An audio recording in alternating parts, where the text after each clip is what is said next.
Reserve seat दे करके इन्होंने हमें लालच का झुंझुना पकड़ाया।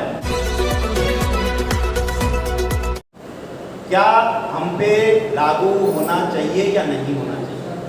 पहले भी मैंने बोला, अभी बैठे थे जब लगभग सभी लोग थे उस समय, कि इससे हमारी क्या क्या सुविधा। 13(3) संविधान के अंदर में 13(3) का उपधारा का आपके ऊपर से पूरी तरह से खत्म हो जाएगा अगर यूसीसी लागू हुआ तो। 13(3) का क्या बोलता है? आपके चाहे वो पैसा एक्ट हो, छठी अनुसूची हो, 5वीं अनुसूची हो, उन सभी को अगर कोई निहित और जिंदा रखना जानता है तो वो संविधान की धारा 13(3) का है। हमें 13(3) का अगर प्रबंध जिंदा रखना है, उसे अपने हक अधिकारों के लिए बनाए रखना है, तो हमें यूसीसी का भरपूर पुरजोर विरोध करना पड़ेगा। क्योंकि हमारे मौलिक अधिकारों में सबसे महत्वपूर्ण और मुख्य हमारी जो विधि है, नॉन जुडिशियल विधि, जिसको हम कस्टमरी लॉ बोलते हैं, उस विधि के अंतर्गत अगर कोई ताकत संविधान या विधि में ताकत रखता है इस देश के अंदर में, इस संघ के अंदर में, इस देश बोलते हैं, एक्चुअली इसका नाम संघ है, संघ बोला गया। और जब भी कोई प्रधानमंत्री हो, चाहे वो एमएलए हो, चाहे एमपी हो, कोई भी अगर शपथ लेता है तो वो शपथ लेते हुए क्या बोलता है? इस संघ के प्रति शुद्ध अंतःकरण से विधि के बल का अंत निर्माण करूंगा। संघ की कसम खाता हूं। हम लोग बोलते हैं कि भैया देश नहीं, हमारा देश एक संघ है। संघ किसका है? राज्यों का है, उपराज्यों का। उपराज्य क्या हो गया? राज्यों के अंदर जिले, संभाग। हम जब विधि में हमारे को एक ताकत दी गई है, उस ताकत का हमारे जो पढ़े लिखे लोग हैं, चाहे वो शिक्षा विभाग से हो, चाहे वो राजस्व विभाग से हो, चाहे फिर वो अन्य आरएसएस विभाग से हो, या चाहे आईएएस, आईपीएस, आईएफएस हो, लेकिन वो लोग जब अपना विधि का बल लेकर के, आरक्षण लेकर के उच्च पदों पर चले जाते हैं, और वही लोग जो है समाज को सबसे पीछे ले जाते हैं। ऐसे मेरे पास बहुत उदाहरण है, जिन आईएएसओ को उंगली पकड़ के हमने चलाना सिखाया, जिसको समाज में पहचान हमने दिलाई, वो आईएएस आज जाकर के किसी पार्टी की गुलामी कर रहा है, समाज के प्रति उसकी में वफादारी नहीं बची। क्योंकि उन्हें समाज से मतलब नहीं है। उन्हें किससे मतलब है? उनके 4 बच्चे, माँ बाप, बीवी और उनका घर जो महल जैसा बना रखा, बस वही उनका समाज है, वही उनका परिवार है। लेकिन हमारे जो परिवार है वो पूरा आदिवासी समाज है, चाहे वो भारत का पूरा आदिवासी परिवार हो, चाहे विश्व का आदिवासी परिवार हो। वसुधैव कुटुंबकम अगर संस्कृत में भाषा लिखी गई है, तो हमारा भी ये ध्येय होना चाहिए कि एक पृथ्वी, एक समाज, और वह है आदिवासी समाज। और समय काफी हो चुका है और लगभग सभी विषय पूर्ण की ओर भी जा रहे हैं, तो मैं अपनी बात को यहीं रख रहा हूँ। ये संयुक्त राष्ट्र संघ की जो है एक पुस्तक है, इसमें कुछ विधियां हैं। हमें 25 आर्टिकल इसमें दिए गए, 25 आर्टिकल दिए गए हैं।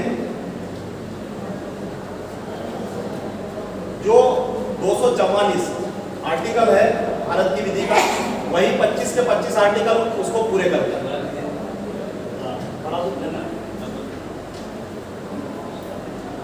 जो यूएनओ का फर्स्ट आर्टिकल हमको क्या ताकत देता है? विश्व भर के आदिवासियों को सामूहिक रूप से अथवा व्यक्तिगत तौर पर उन सभी मानव अधिकारों और मूल स्वतंत्रताओं का पूरी तरह से उपभोग करने का अधिकार है, जो संयुक्त राष्ट्र चार्टर मानवाधिकार की सार्वभौम घोषणा का अंतर्राष्ट्रीय मानवाधिकार कानून में स्वीकार किए गए। अनुच्छेद 2 आदिवासियों और व्यक्तियों, अन्य सभी लोगों को एवं व्यक्तियों की भांति ही स्वतंत्र और बराबर है तथा उन्हें अपने अधिकारों विशेषकर उनके आदिवासी होने का कारण मिले अधिकारों का इस्तेमाल करने में किसी भी तरह के भेदभाव से मुक्त रहने का अधिकार है। अगर यूसीसी लागू हो गया तो क्या ये चीज हम पे लागू होगी? यूसीसी लागू हो गया तो ये चीज हम पे लागू होगी? बोलिए, नहीं लागू होगी, क्योंकि यूसीसी में क्या हो जाएगा? ये सारे अधिकार खत्म हो जाएंगे। तीसरा है आदिवासियों के आत्मनिर्णय का अधिकार है।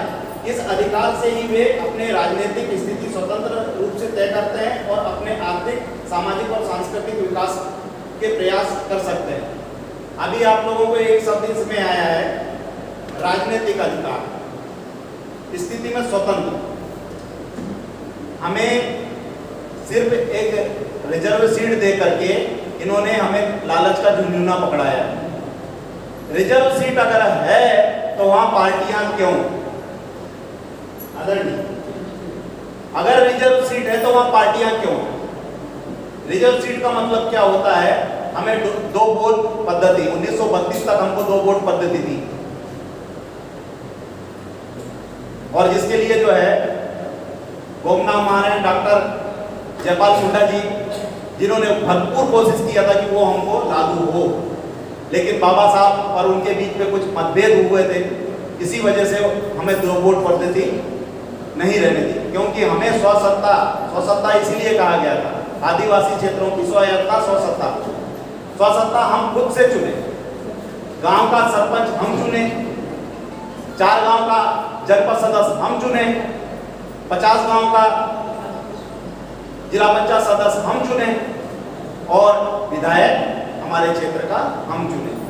वो आदमी जब हमारे द्वारा चुना जाएगा तो वो हमारी बात रखेगा, ना कि पार्टियों के द्वारा चुने हुए ये जो गुलाम लोग बैठे हुए हैं मुंह पे पट्टा बांध के, ये लोग कभी हमारी बात नहीं रखेंगे, चाहे वो 47 MP हो, चाहे वो जो है 3989 में से 548 MLA हो, वो कभी हमारी बात नहीं रखेंगे।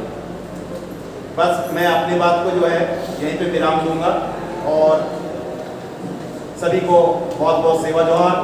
और सबसे ज़्यादा मैं धन्यवाद करना चाहूँगा अपने पंकज सिरका जी वापी का, कि उन्होंने हमें यहाँ आमंत्रण किया, और कम ही सही लेकिन एक अच्छा माहौल तैयार करके और अच्छे लोगों को बुलाया और सुनने का मौका दिया। आप मेरी तरफ से और पूरे मध्य प्रदेश की टीम की तरफ से आपका बहुत बहुत आभार, धन्यवाद।